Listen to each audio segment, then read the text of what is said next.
I have to admit something to you guys. I spend an arguably embarrassing amount of time playing Overwatch 2 with my friends. For those of you that might be unfamiliar with the game, Overwatch, or Overwatch 2 as it's now known, is a 5v5 first-person shooter in which players compete to capture or escort objectives. Each player uses a specific character from the three classes, tank, damage, or support. Each hero has their own unique powers and abilities that can be used to turn the tide of the battle if used correctly. Now, in 2022, the game was rebooted with Overwatch 2 to mixed responses. The game has arguably changed for the worst in many aspects. Has that stopped my friends and I from playing the game for several hours every night after work? Of course not. But you know what those countless hours playing and listening to the hundreds of different dialogue interactions have gotten me thinking? Overwatch has one of the most diverse and expansive character rosters in recent years, and yet they do nothing with these characters. Part of this stems from the fact that gameplay-wise, it's a first-person shooter with special hero abilities that has no story mode. Basically, it's a video game where the main gameplay is not canon. There is no storyline. Obviously, in a PvP scenario, this is the best approach, as it allows anyone to play as whoever they want. You see, in the world of Overwatch, there are these various warring factions, and if you were to take a canon approach to this, players could only select certain heroes for certain missions, and the game doesn't do that. However, Overwatch markets its game on the aspect that it has a very diverse cast and unique character designs. Unfortunately, if you want to know anything about them, you'll have to look elsewhere. So let's take a look at some of the places lore does exist. So outside of the game, the most common place to find lore for Overwatch can be found in the various animated shorts that have been released over the years. These are a mix of CG and 2D animated shorts released online that are a few minutes in length that provide some backstory or lore for some select heroes. Now you might be wondering, why is this a problem? Well, first of all, not every character has a short at this moment. In fact, many of them don't. And to add to the problem, these shorts aren't included in the game in any way. They have started to add some of the shorts into the game files with the newer heroes, but I really think it would be helpful for newcomers of the game if they were to add these shorts in, basically like cutscenes into the game where you can go view them if you want. Because right now, there's nothing in the game that tells you anything about anyone. For example, let's look at this character, Soldier 76. Soldier 76 is a character who is an elite soldier. He's got a healing factor like Wolverine. He's really old. He's been in like every war in the universe so far. However, he committed some various war crimes and now he's disgraced from Overwatch. You know how I know this? From the animated shorts. Should I also mention that he's gay? He's one of the handful of LGBTQ+ characters in the game. You know where we learn this? In a book. On top of the animated shorts, there are also various novels and comics that tie into the Overwatch universe that provide a lot of lore for the characters. Now these books and comics are fine, that's nothing new. Every fandom has their spin-off books and comics. But again, I think my big problem is that all of this lore and story is happening in these comics where, like right now, I haven't even read them. But I'm aware of the knowledge from other people telling me. But that's just it. I have to be told. And even then, when you look at Soldier 76 being gay, do you think that's in the game? It might be in the game now, thanks to some minor cosmetic items that they've added via Pride and things like that. But beforehand, that wasn't confirmed outside of a tweet done by one of the game's main writers. Now, I will give them credit. There are some lore bits that are included in the game. While the comics and shorts are where you get a lot of the story, there are some things.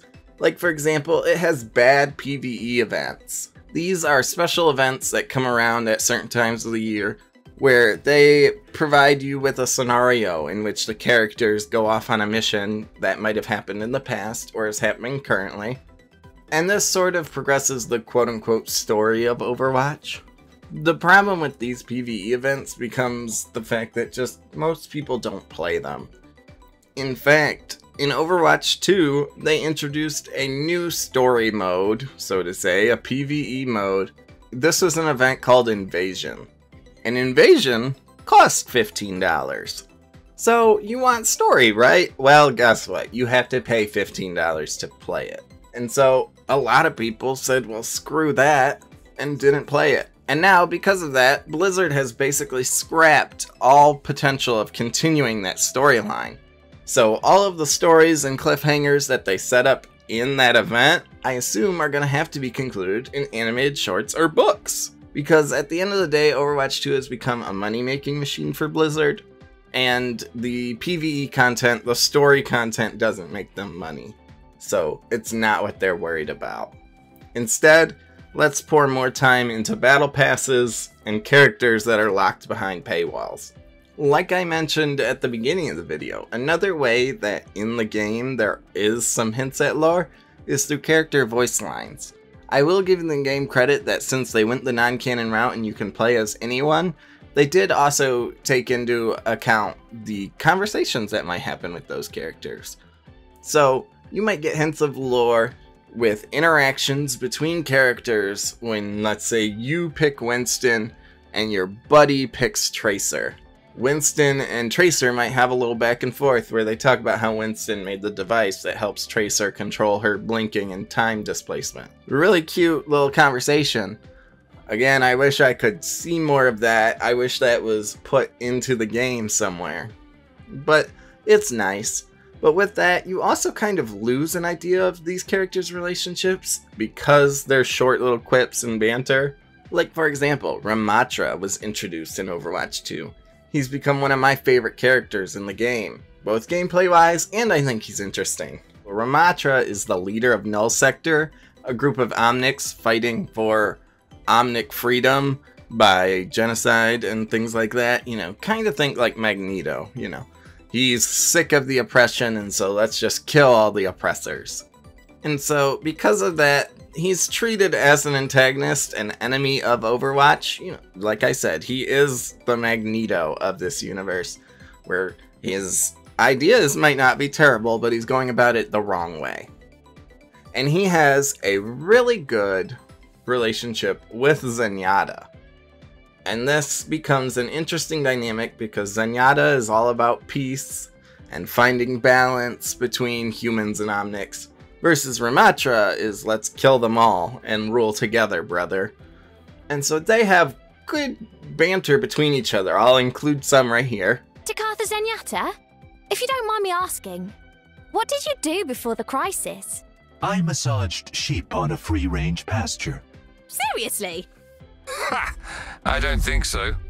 But he wouldn't tell me either. But at the same time, I feel like some of this leaves for mixed messages at times, because they don't exactly sound like they're at war with one another during some of these dialogue moments. Lastly, some of the few ways you can find lore is through the maps in Overwatch. So Overwatch, like I said, is a game in which you compete on different maps to escort or capture certain objectives. And all of these maps are set somewhere important in the Overwatch universe. So on all of these maps, you can find various Easter eggs and places that hint towards story. Like you can find Sombra's office / base of operations, or you can find Winston's tire swing in his laboratory. But overall, again, these are just breadcrumbs. I feel like Overwatch has such a potential for story that they don't utilize. I know, I might be in the minority here. A lot of people just play the game because it's the game where I can play as the big monkey and shoot the big robot guy. But for me, I think the lore they have is interesting. It would just be great if we could get it in the game. And people don't have to just seek it out. People shouldn't have to buy books or watch various shorts on YouTube or on the Overwatch website. These should be easily accessible. So I really think some solutions we could have here is I think we try the story mode again. I know Invasion didn't work, but I think there is the audience for it. It has the potential, especially if you put the time in. Like, the whole reason Overwatch 2 happened was because they told us they were doing a story mode. Back when Overwatch 2 was announced, they told us that we were going to have skill trees and things like that, and it was going to be this big sprawling story. And they've since abandoned that. And I really hope that's not just gone. It's somewhere, and hopefully it makes its way to light someday. On top of that, like I said, some of the newer characters, their shorts, their animated shorts, are included in the game. And I think that they should put those in. You can just simply put them in the hero gallery or create a new menu somewhere where they're available to watch for newcomers. I think the hero gallery is a really good place because then you could go, oh, I want to learn about Genji. And you click on Genji and there's his short where you can learn about him and Hanzo's beef. So like I said, I think Overwatch has a rich history and an interesting story that just isn't present in the game and to the largest audience. I hope we can see more of it involved in the game in some kind of manner. But at the time being, that's what I feel is wrong with Overwatch 2. If you liked what you saw here, don't forget to like, subscribe, and hit the bell. I talk about nerdy stuff like this all the time. Thank you for watching, and I'll see you in the next one.